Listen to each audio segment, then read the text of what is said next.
I'm Joanne Einsmann, and I'm with VCU Technology Services, and I'd like to welcome you to the Cybersecurity Fair today. And I'm going to be talking about securing your research data. And before I jump into my slides, what I'd like to find out from the audience is how many of you are collecting research data right now, or working with research data? Okay, so you're working with your research data, okay? Just out of curiosity, how many of you have red cap accounts? Okay, cool, very good. Do they need to get signatures on their card? I can do that right now. Okay, good. Well, one of the things we're going to be talking about today is some of the different ways that you can secure your research data.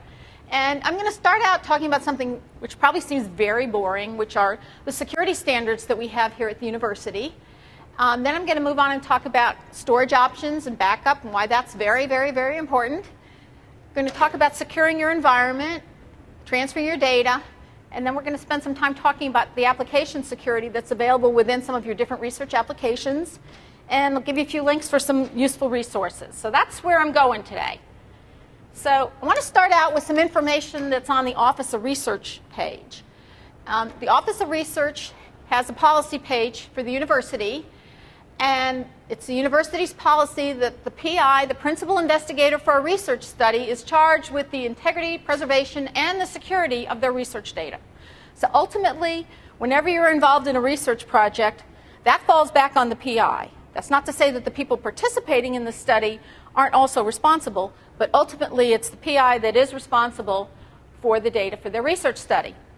And one of the things that a lot of people are unaware of is that your research data that is published or referenced in a publication, the original data that's collected, must be retained for a minimum of 5 years.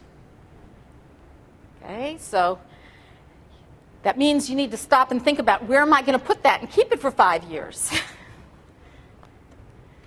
And the other thing that a lot of people are unaware of is that your research data actually belongs to the university. If you're working here or you're in graduate school here, the data belongs to the university. That's not to say that you can't take it with you if you go to another site, and there's procedures for doing that, but your research data does belong to the university. And this is only a portion of this research policy, and that's the URL for where you can go look that up. So if you just Google research retention, you will find this page for data retention. Okay, that's Office of Research. VCU Technology Services also has a series of standards, and that's the URL to go find them. And they're on our website, and we have all kinds of different standards. We have them for information security, data classification, email of confidential data. There's a whole separate standard just for research data and intellectual property. And then we have a standard for remotely accessing VCU resources. So there's a lot of different standards that are available for you. And I'm going to touch on them briefly, but just be aware that if you need more information about them, they're available up on our website, and they're there to help you do things the way is appropriate. So for our standard for encryption, all confidential data must be stored on network storage. That is the university's policy. Okay? Confidential data cannot be stored locally unless you've received an authorization to do so from the chief information officers, and it must be encrypted. So you have to apply. If you have research data that you're collecting that's confidential, that data needs to be stored on a central server.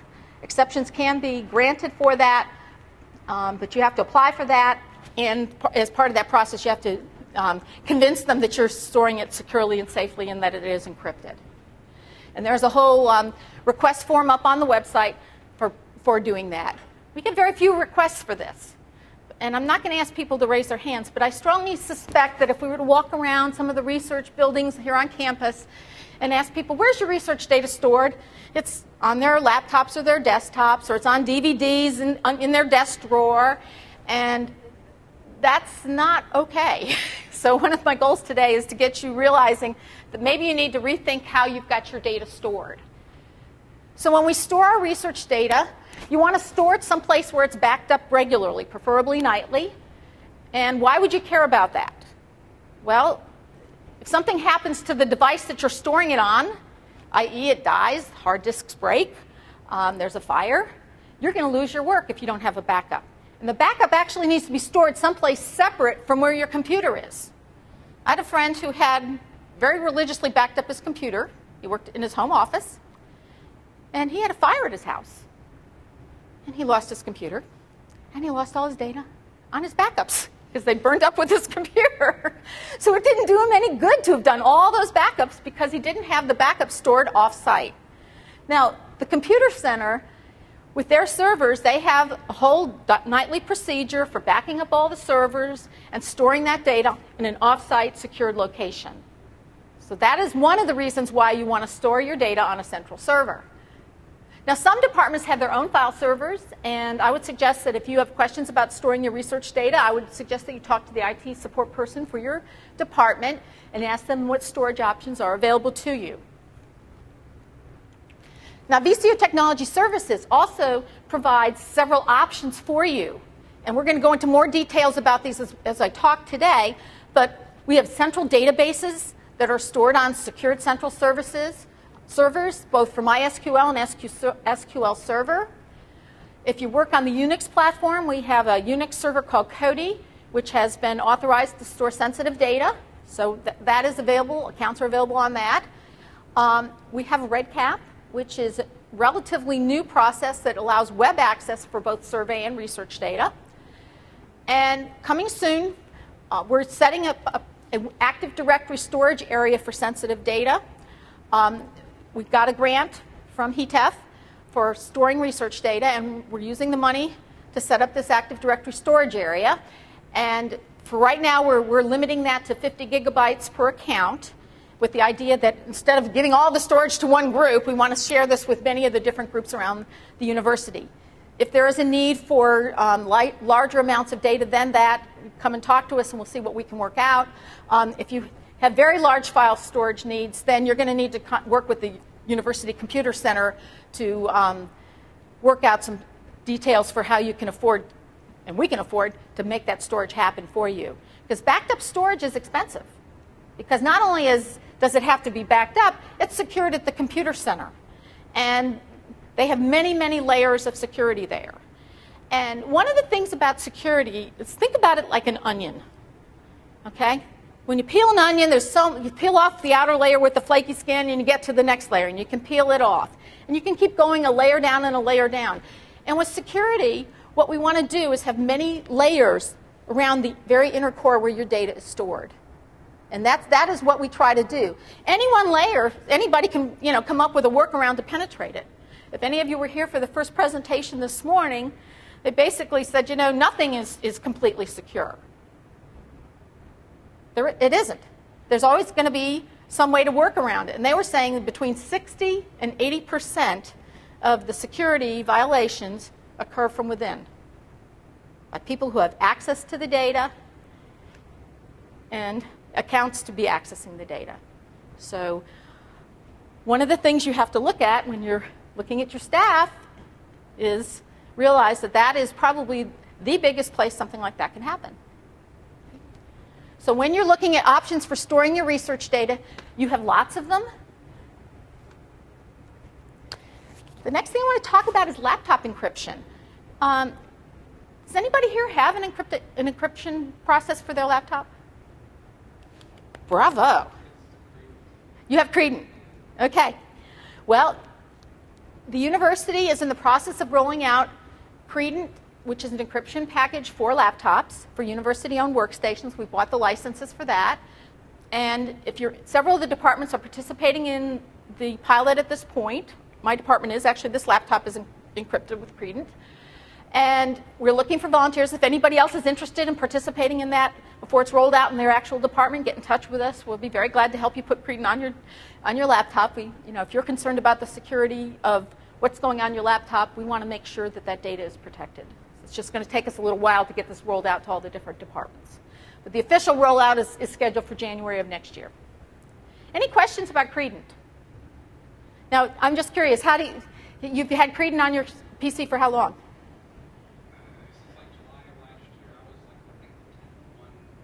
Okay. To play with it. Now, are you hospital or university? Back then, I was Okay.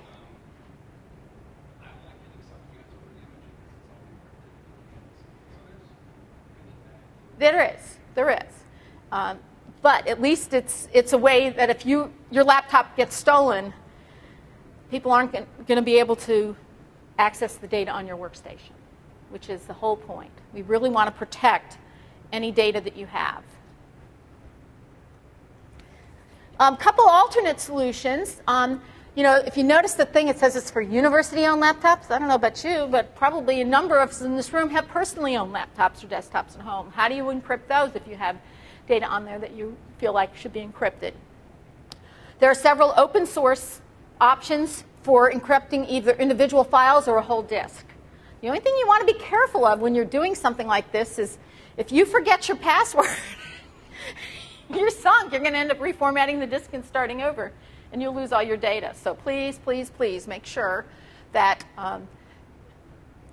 you think carefully about the plans for this. And if you want to talk to your IT person in your department about an approach to work with your particular data setup, I'm sure they would be very glad to speak with you. The other thing is VCUHS already has CREED in place, and if anybody needs to request that for any of the hospital equipment, they should contact the VCUHS help desk. Now, just like what not to wear, this is where you should not store your research data, okay? On the Blackboard Content Management System, okay? That's a biggie. A couple years back, there was a survey done of the researchers here at the university, and I think 27% of them had research data in Blackboard. Blackboard is not set up for sensitive data. It's designed to teach classes. So just be aware that that is not an appropriate place to store your data if you have sensitive data or research data. Other places. Do you notice the repeating without encryption, without encryption, without encryption, without encryption? Basically, if you have sensitive research data, you want to have it encrypted. Okay? And all that the encryption is going to do is it's going to not allow somebody else who gets a hold of your equipment to look at that data and compromise that data. Now, this may seem really, really obvious, but I talked about that analogy about the onion. The very first layer of security is actually physical securing the work area where your computer is located. For most of us, that's our offices. So when you leave your office, you want to lock or shut off your computer. And if you leave your computer on, you want to lock your office door. I had a colleague who worked around the corner from me. My office is on the first floor of Sanger Hall. His office was right on one of the main hallways. He left his office door open, went down to the restroom, came back, and his laptop was gone. Okay? It can happen to any of us. So none of us want that to happen. So make sure that you physically secure the location of your data. I went up a while back to one of the research units and was meeting somebody for a meeting. And I got there a couple minutes early because I had not been there before and didn't know where I was going. And so I walked in, this person, their office door was open, their computer was sitting there, and this person happened to be late coming to the meeting I was meeting him for. I could have walked off with his computer and walked right off the unit. Nobody questioned me coming onto this unit. This is a unit where they treat patients, by the way, the hospital. I could have walked out of there. Nobody would have questioned anything. I'm running around with a badge that looks like a university ID. Nobody would have questioned anything. And what I said to him afterwards, I said, do you have patient data on there? And he's like, yeah. And I'm like, I don't want to hear this. So please, please, please, make sure that your physical space is secured. The computer center, if I go down to the university's computer center, I can't even get in the door unless somebody lets me in. And I work for the Central Technology Services Group. Only the people that actually work in that computer center have card swipe access to get in that area of the building. And then the layers of security go on. Then when you want to go from the hallway into the computer room, you've got to have card swipe access to get into that. And so, every layer of security adds another layer of protection for your data. So one thing to do to secure your data would be to encrypt it, or to lock your office. But it takes multiple pieces working together to really secure your data. Do not leave your mobile devices unattended. And if you're in an area that's relatively open to the public, you may want to place a lock on your desktop machine. But leaving the mobile devices unattended is a biggie. In this day and age where we have so much information on iPods, smartphones, laptops, and it's really easy just to set it down and go, to the restroom, go grab a drink, whatever, and anybody can walk off with your device. Well, when you walk away from it, do you have it so that it's locked? When it's not physically in your hands, is your device password protected? Okay. What I've done on my personal desktops is I have it set so that after several minutes of inactivity on my keyboard, it locks Windows up and it's password protected. So if I get pulled away from my desk, within 2 minutes it's coming up. It's a pain because I'm constantly logging into it all day long. But it's important that the data that I'm working with is secured. I mean, think about it. If I have my email program open and I'm logged into 2 or 3 servers and I have administrative rights on servers, anybody walks into my office, they could, if my computer was on and I wasn't there, they could walk up and get into servers with root privileges. They could send email from my email account. They could do the same thing on your stuff. So you really want to make sure that you secure your environment. It seems like, why are we even discussing this? But it is really, really important. Any questions about that? Okay. Securing your operating systems and applications. The first things I want to talk about are the most commonly used things to secure either our laptops or our desktops, and that's antivirus software, firewalls, and anti-malware software. Somebody was asking me a few questions about this in the hallway a minute ago. No matter what you're doing on your computer, you want to have these in place. The university has a site license for Sophos, and you can get it for free as long as you're working here at the university or you're an active student here at the university. So we provide that to you at no charge because it's so important for you to protect your computer from viruses. Any questions about antivirus software? One of the questions we sometimes get is, should I be running, if one is good, is two better? And the answer for antivirus software is no. Because what happens is the two of them kind of fight each other if you have 2 different antivirus programs on your computer. So you want to have one, and you want to be able to have it set up so that it can connect and be updated on a daily basis. And the install for VCU is set up to automatically do that for you. Okay, so it doesn't do you any good to buy an antivirus software program that you don't pay for the updates for. And 2 years down the road, you haven't had any updates on it. Well, there's a lot of new viruses that come out every day. So you need to make sure that your antivirus software is up to date. Windows includes firewall right within it. Make sure it's turned on. That just prevents, it's another layer, that onion thing. It's another layer of security to prevent inappropriate access to your workstation. Anti-malware. Malware is a little bit different than antiviruses, and so you need a different type of software to detect that, and there's several different ones out there. Malwarebytes what used to be my favorite one, and when I went to get my updates for it this month, they've started charging for it, so I was very disappointed about that. But there are several others out there, but you want to be able to at least run something like that on your computer on a regular basis. You'd be amazed what you pick up when you're browsing the web. How many people here run some kind of anti-malware software on their computer? And how often do you pick stuff up on there? Every month, maybe. Yeah. Yeah. So it's something that you do want to do. Okay, the other thing that you want to do no matter what you're doing on your computer is you want to make sure that your operating system is up to date. Microsoft regularly releases security patches, and so there's also ones available for the Mac OS. And you also want to keep your other software updated. Now, so I was in a presentation a little bit ago, and somebody was saying, well, they come out with patches for all this stuff every week, and sometimes the patches break stuff. Well, that's true. Sometimes they do. And fortunately, for the most part, they get the patches for the patches out pretty quickly. But you do want to keep your software and your operating system up to date because a lot of those patches are security patches, where people have identified vulnerabilities in the operating system or in the software, and they're patching those to basically putting a hole in the dam to prevent somebody coming in and attacking your system. The other thing you want to make sure you're doing is on your Windows administrator account on your computer, it's a good idea to rename that from just calling it administrator, and you want to use a strong passphrase for that. And for the most part, when you're working on a system, it's not a good idea to be actually doing your day-to-day work with an administrator level of access to the system, because that gives anybody that would access your system free reign to do just about anything to your system.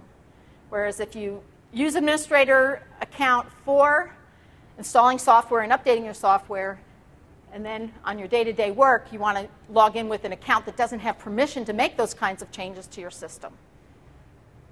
Questions about that? Okay. Email security.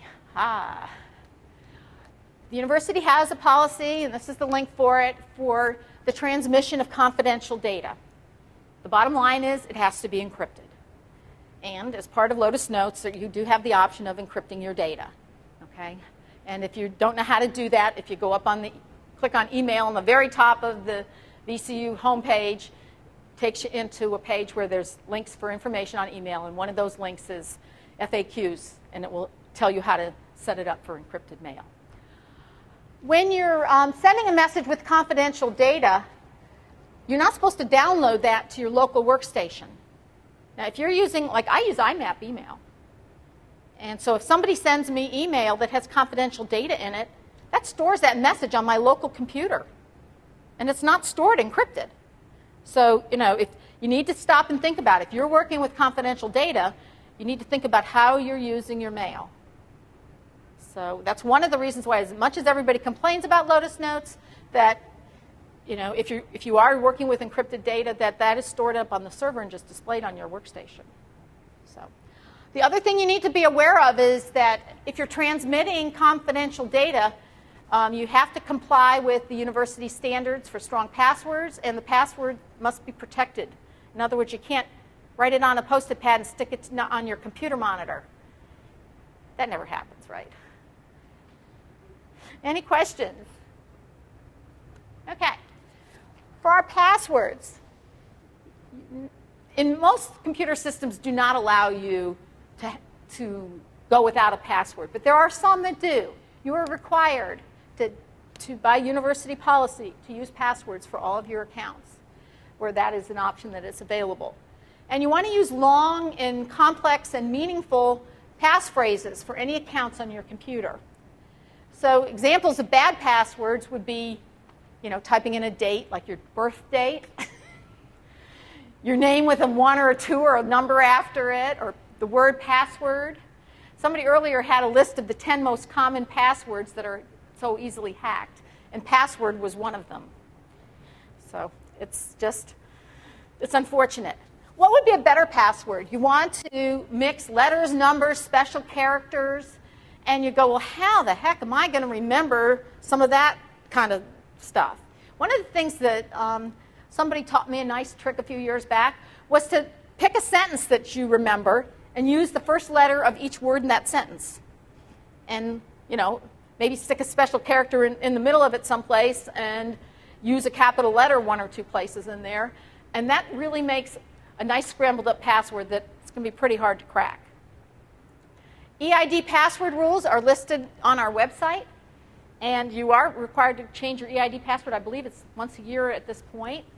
One thing that you need to be aware of is that if you're not, is that right now the university has EID passwords, and if you work on Active Directory for logging into your PC network where you work, right now those two aren't synced together. But we are currently in the process of syncing those two together so that they will have a single sign-on.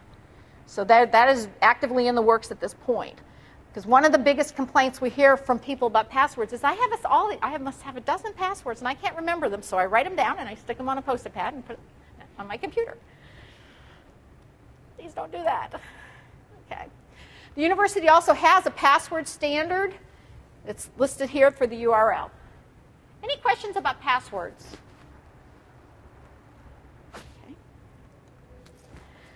Okay, remote access.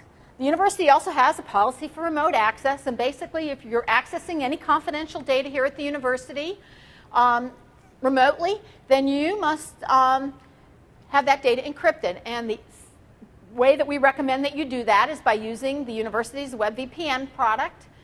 All you do is do go.vcu.edu/VPN. It will take you to the screen where you can log in. The VPN is available for faculty and staff. At this point, students who have just a student classification are not eligible to use that. Student workers are, or graduate assistants are.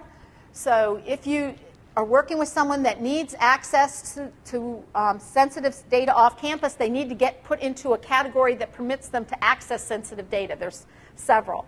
So put a help desk ticket in, and we'll work with your HR people to come up with a way to get you classified, or the student you're working with classified, so that they can use the web VPN to access university servers. But for the most part, undergraduate students don't have a need to access sensitive data on campus. So they're not currently included in the licensing for that.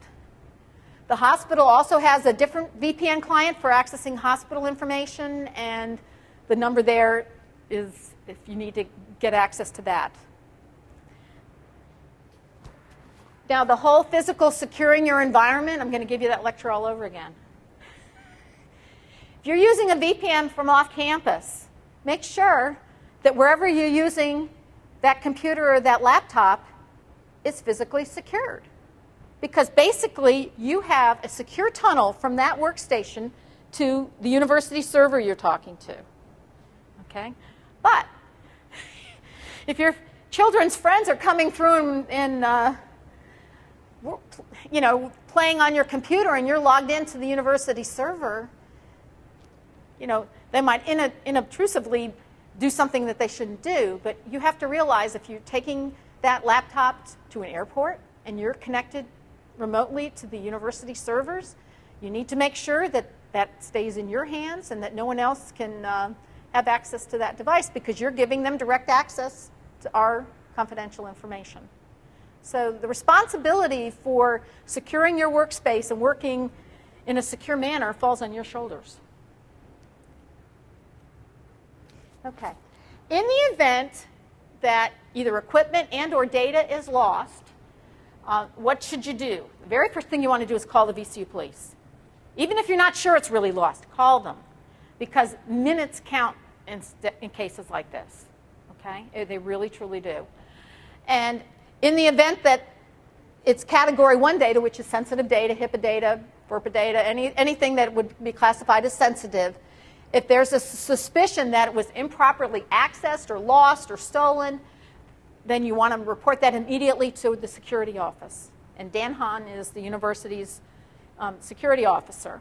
And his team will then work with you. And, it's kind of like, when they tell people, if you think you're having a heart attack, go to the emergency room, and everybody kind of says, oh, well, I'm really not. It's just indigestion. And, you start making all these excuses. Please, in the event that anything is going on, please, please, please, it's always better to call them up and say, you know what, we think we might have a problem. Can you help us take a look at this? Because, as I said, every minute counts when we're working on something like this, because we want to control access to it as quickly as we can. Okay. Questions? The next thing which I want to talk about is research application security. We have two basic categories of research applications that people work with their research data. One are databases, and the other is statistical applications. And most of the databases will provide password protection and encryption of your data. And most of them have the option of setting what are called views in the database world, where you can provide different levels of access based on the need of that particular person. For instance, if you have a research team and you have 3 people that their job is to do data entry, then the only thing they should be granted permission in that database to do is data entry. Okay? If you have somebody else that's doing the reporting, they shouldn't have access to update the data. They should just be able to read the data and report on it. So databases allow you to do that type of filtering of the access to the data with their different views. Statistical applications can provide password protection and encryption protection for your data. It can also provide encrypted passwords. Unfortunately, many do not. SAS, of all the different applications, has the strongest security features. We're going to talk about the secure databases here at VCU. We have SQL Server and MySQL, and both of them have been approved for both hospital and university access for sensitive data. That's a lot of work. We've spent over a year getting MySQL set up so we could work with REDCap for sensitive data. Oracle is also available.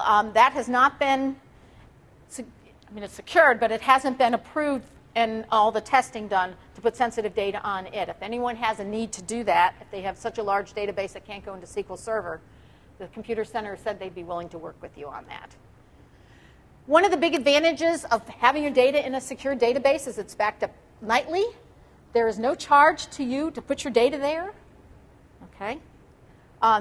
Probably the biggest charge with all this, with working with the data in a database is central IT cannot provide you the programming services to do that. So someone in your department would have to create the applications to access the data.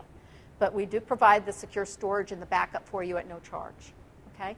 And if you are interested, please contact the Help It Center, and they will be glad to sit down and discuss with you what your requirements are and help you get to the most appropriate place to put your data. Now, I want to talk about REDCap. This is one of my...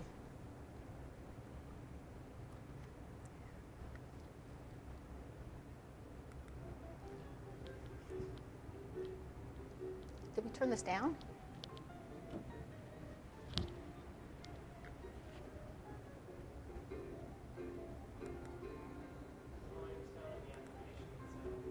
What?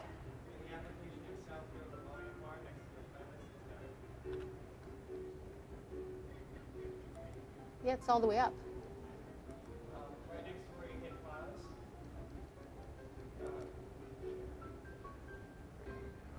Bring your mouse up.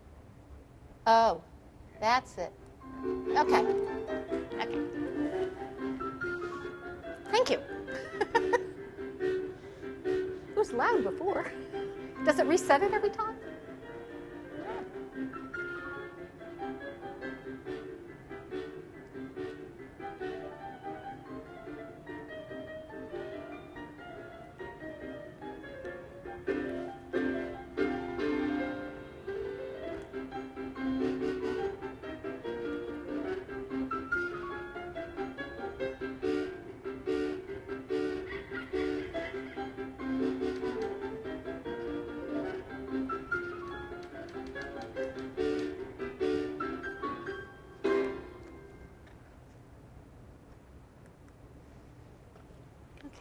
I asked at the beginning how many people have REDCap accounts. REDCap has been brought up for campus-wide and hospital-wide use in the last year, and it has been secured for sensitive data, and we've worked very hard to bring this here because we wanted to have a way for you to do the right thing with your research data. It is available on the web. There's no charge for it. It has both the survey and a data entry component. Accounts are available for faculty, staff, hospital employees are included in that staff category. Students and affiliates can be sponsored. Affiliates are people outside of VCU that you may be collaborating with on a multi-site study, for instance. And the process for getting them an account on our server would be you would ask for them to get a VCU EID set up through your department as a non-employee. And then you can request that then you can sponsor them for a REDCap account. And those accounts have to be renewed once a year for security purposes. One of the advantages of this is VCU is now hosting several large multi-site studies on REDCap. So this allows us to collaborate with people at different sites. There is no charge for the accounts. This is being centrally funded by a couple of different groups. VCU Tech Services, the hospital, and the Center for Clinical and Translational Research have worked together to bring this system up and to provide support for it. Because this does have sensitive data stored on it, you are required to use a VPN from off campus. Okay. Questions about getting accounts. So let's talk about some of the security features in REDCap. We're really pleased with what this offers us. The data is stored in a secured MySQL database, and all the transactions are logged. That means when you go to put in a new record for a new patient that you're adding to your research study, every field is logged with a date and time stamp and the name of the account that made that change to that. Now, you can set it up so if you're working with a team of 10 people, all 10 people can get at that data if that's necessary. Okay?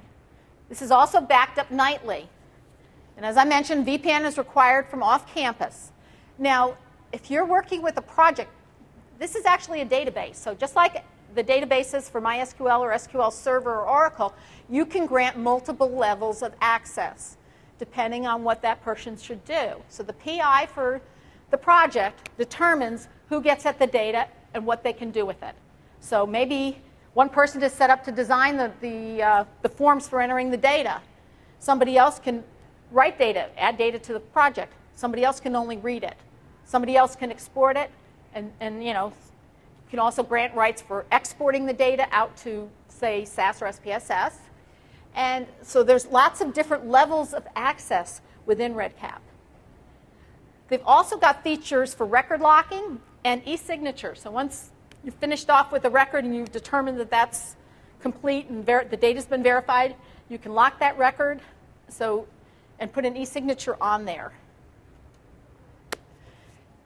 Because when you're working with multi-site studies or with different groups in a research study, they've set up what are called data access groups in REDCap. And what that allows you to do is collect data from multiple different groups. But let's say Group A is up at Boston University, and Group B is at Washington University, and Group C is here at VCU. Well, the people at Boston can't see the people from Washington's data, and they can only see their own. So each site has just access to their portion of the data. But you, as a central PI, control the whole database and can look at the stuff across the multiple sites. So that's a very, very powerful feature.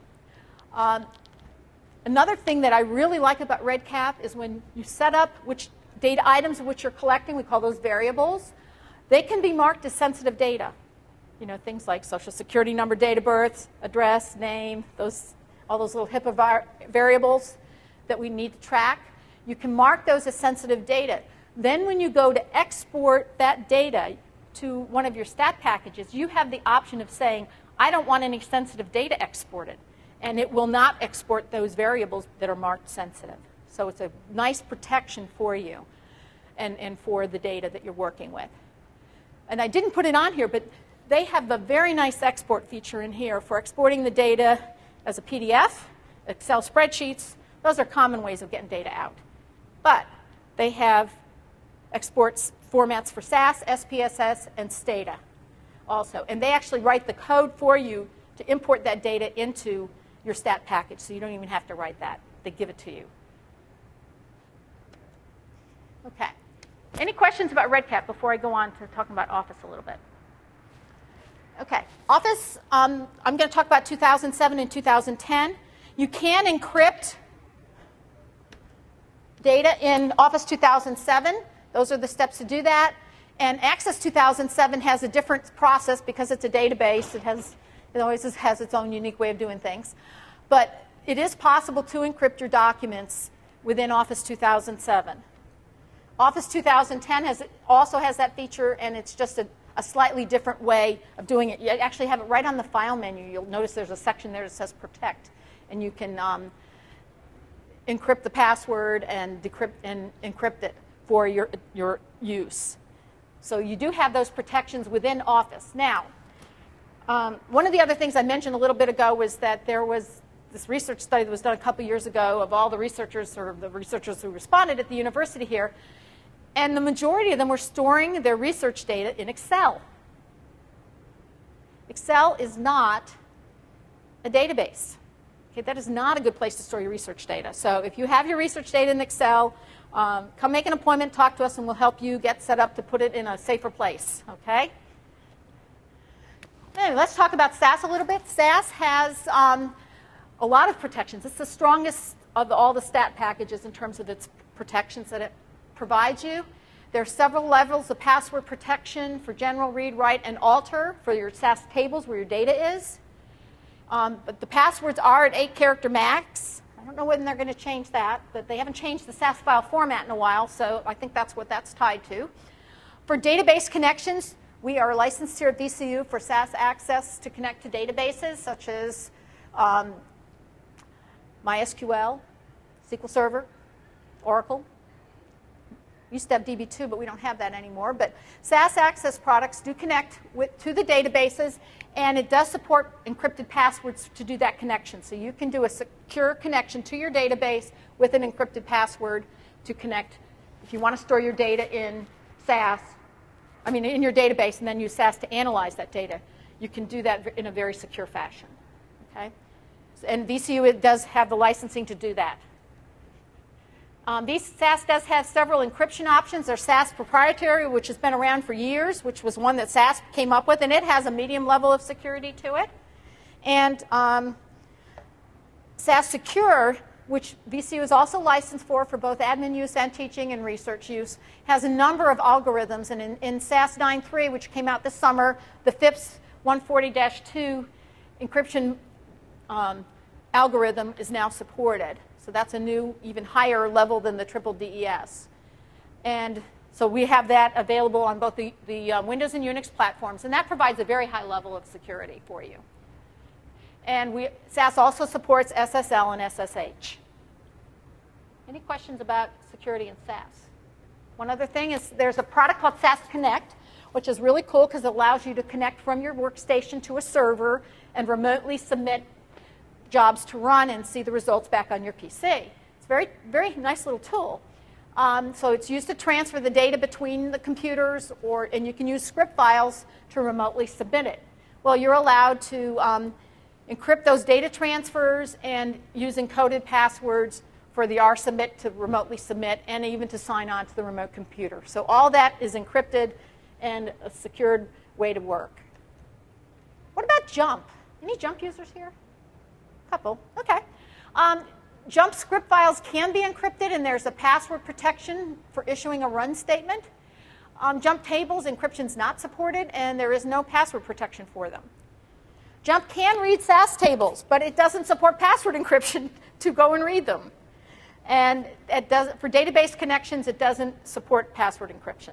So even though it's a SAS product, it doesn't have the strength in terms of the security features that base SAS does. What about SPSS? Any SPSS users here? Well, SPSS doesn't have encryption or password protection for your data.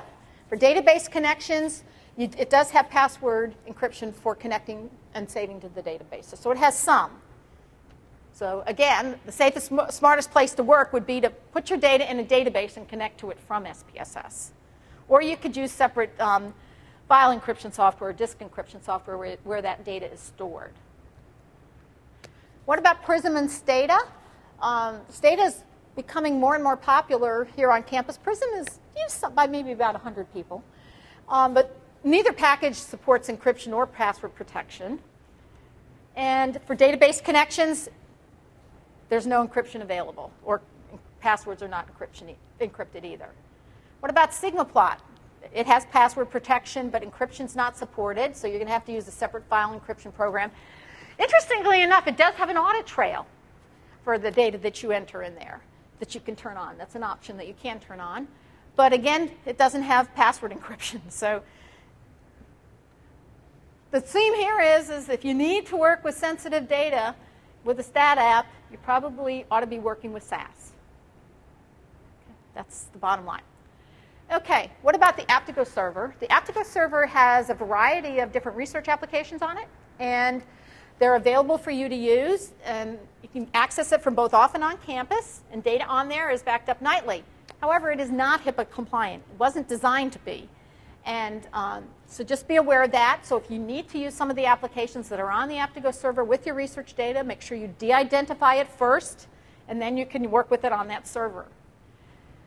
One of the things that's new in if any of you have an account on the Aptego server, you probably, if you paid much attention to messages that were sent to you this summer, they did a major upgrade on the hardware for the Aptego server and the application itself, both.